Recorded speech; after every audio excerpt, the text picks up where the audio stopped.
All right, this one's a big one for us. Bit of a bittersweet send-off here.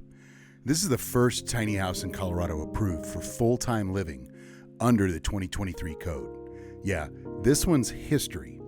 And it's also the first residential tiny house we've taken all the way to completion. So, quick walkthrough. 10 by 40, but it lives way bigger than that. Full kitchen, open living room.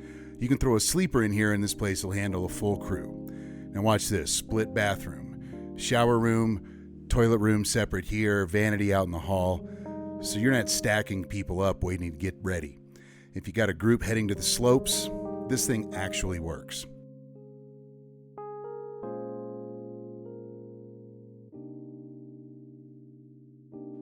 Up in the loft, another sleeping space, and this is one of my favorite parts, a full-length lockable gear closet.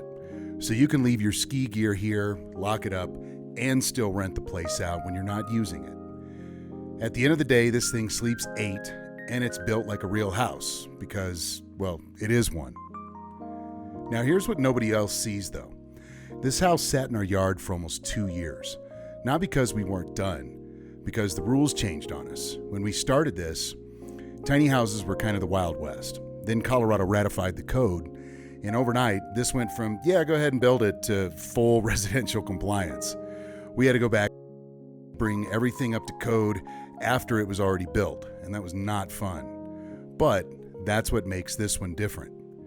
This is the first one that actually made it through all of that. Now, as far as the house, gas heat, gas hot water, gas appliances, full 200 amp residential electrical, because this isn't temporary, it's a legit house.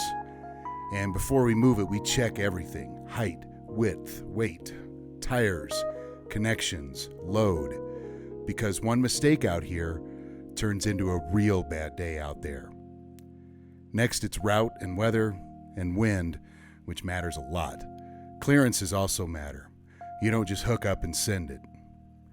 And then it's go time. Now, this one's been with us for a while. Through code changes, delays, updates and improvements, all of it. And now it's finally headed to where it belongs.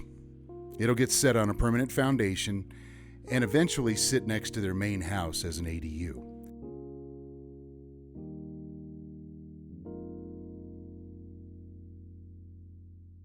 But for now, this is how they get to enjoy their property. And for us, this one's a milestone. We can't wait to show you what it looks like when it lands. Stay tuned.